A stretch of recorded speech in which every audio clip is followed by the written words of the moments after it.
പ്രവീൺ നാരായണൻ സംവിധാനം ചെയ്ത സുരേഷ് ഗോപി വക്കീൽ വേഷത്തിൽ നായകനായി എത്തുന്ന JSK Janaki versus state of കേരളയുടെ പ്രദർശന അനുമതി സെൻസർ ബോർഡ് നിഷേധിച്ചു. അടുത്ത ആഴ്ച അതായത് ജൂൺ 27 സിനിമ റിലീസ് ചെയ്യാനിരിക്കെയാണ് അനുമതി നിഷേധിച്ചത്. ജാനകി എന്നത് സീതയുടെ മറ്റൊരു പേര് ആയതിനാലാണ് കഥാപാത്രത്തിന്റെ പേരുൾപ്പെടെ സിനിമയുടെ പേരും മാറ്റണമെന്ന് നിർദ്ദേശിച്ചതെന്നും കാര്യങ്ങൾ എങ്ങോട്ടാണ് പോകുന്നതെന്നും FEFKA general secretary B Unnikrishnan ചോദിക്കുന്നു. നിയമപരമായി മുന്നോട്ട് പോകാൻ സംവിധായകനോട് പറഞ്ഞിട്ടുണ്ട്. പ്രത്യക്ഷ സമരം ആവശ്യമാണെങ്കിൽ അങ്ങനെ തന്നെ മുന്നോട്ട് പോകും. എന്ത് നിയമത്തിന്റെ പേരിലാണ് നടപടിയെന്ന് അറിയണം. സിനിമയിലെ കേന്ദ്ര കഥാപാത്രമായ കേന്ദ്രമന്ത്രി സുരേഷ് ഗോപി നേരിട്ട് ഇടപെട്ട് സംസാരിച്ചു. എന്നിട്ടും പ്രതികരണമില്ലെന്നാണ് അദ്ദേഹം പറഞ്ഞത്. മുംബൈ ഓഫീസാണ് ഒപ്പിടാതെ നിൽക്കുന്നതെന്നും B ഉണ്ണികൃഷ്ണൻ പറയുന്നു. പ്രവീൺ നാരായണന്റെ സംവിധാനത്തിൽ സുരേഷ് ഗോപിയും അനുപമ പരമേശ്വരനും മുഖ്യ വേഷങ്ങളിലെത്തുന്ന കോർട്ട് റൂം ത്രില്ലർ ചിത്രമാണ് JSK Janaki versus state of Kerala. സിനിമയുടെ പേര് മാറ്റണമെന്നാണ് സെൻസർ ബോർഡ് ഇപ്പോൾ നിർദ്ദേശിച്ചിരിക്കുന്നത്. കൂടാതെ സിനിമയിലെ ജാനകി എന്ന കഥാപാത്രത്തിന്റെ പേരുകൂടെ മാറ്റണം. അതേസമയം പേര് മാറ്റാൻ കഴിയില്ലെന്ന നിലപാടിൽ തന്നെയാണ് നിർമ്മാതാക്കൾ. അതോടെയാണ് സെൻസർ ബോർഡ് പ്രദർശന അനുമതി നൽകില്ലെന്ന തീരുമാനത്തിലേക്ക് എത്തിയത്.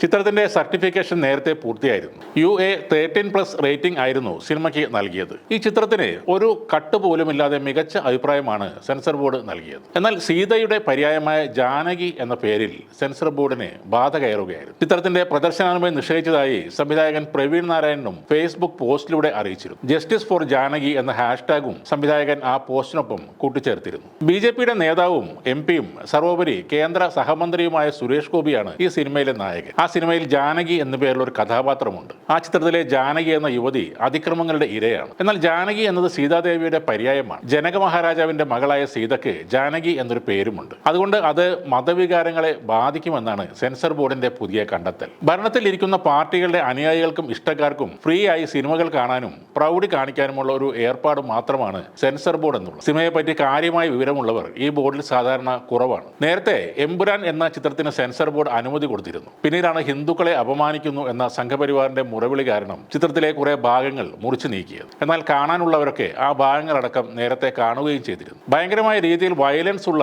ഉണ്ണി മുകുന്ദന്റെ മാർക്കോയും സെൻസർ ബോർഡിന് ഒരു വിഷയമായിരുന്നില്ല. അതേ സെൻസർ ബോർഡിലെ ആളുകളാണ് ഇപ്പോൾ ജാനകി എന്ന പേരിന്റെ മാത്രം കാരണം പറഞ്ഞ് ഒരു സിനിമയ്ക്ക് അനുമതി നിഷേധിക്കുന്നത്. സിനിമയിൽ യാതൊരുവിധ പ്രശ്നങ്ങളും ഇല്ലെന്ന് ഉറപ്പാണ്. അതുകൊണ്ടാണ് ഒരൊറ്റ സീൻ പോലും കട്ട് ചെയ്യാതെ അനുമതി നൽകി. അപ്പോഴാണ് ശ്രീരാമന്റെ ഭാര്യയ്ക്ക് ക്രൂരമായ അനുഭവങ്ങൾ നേരിടുന്ന കാര്യം ബോർഡിന് ഓർമ്മ വന്നത്. യഥാർത്ഥത്തിൽ രാമായണത്തിലെ സീത അനുഭവിച്ച യാതനകളെക്കുറിച്ച് ഈ സെൻസർ ബോർഡിലെ ആളുകൾക്ക് വലിയ ധാരണയില്ലെന്ന് തോന്നുന്നു. ഗർഭിണിയായിരിക്കുമ്പോൾ ഉപേക്ഷിക്കപ്പെടുകയും കഷ്ടപ്പെട്ട് 2 മക്കളെ പ്രസവിക്കുകയും ചെയ്ത ആളാണ് ജാനകി എന്ന സീത. ഒടുവിൽ ഭർത്താവിന്റെ ക്രൂരമായ അവഗണന സഹിക്കവയ്യാതെ സ്വയം ഭൂമിയുടെ അടിയിലേക്ക് മറിഞ്ഞ് ജീവനൊടുക്കുകയായിരുന്നു സീത എന്ന ജാനകി. സ്വന്തം മാതാവായ ഭൂമിദേവിയുടെ അടുത്തേക്ക് അവർ മടങ്ങിപ്പോവുകയായിരുന്നു. അതിലും വലിയ യാതനകളൊന്നും ഈ ചിത്രത്തിലെ ജാനകി അനുഭവിച്ചു കാണില്ല.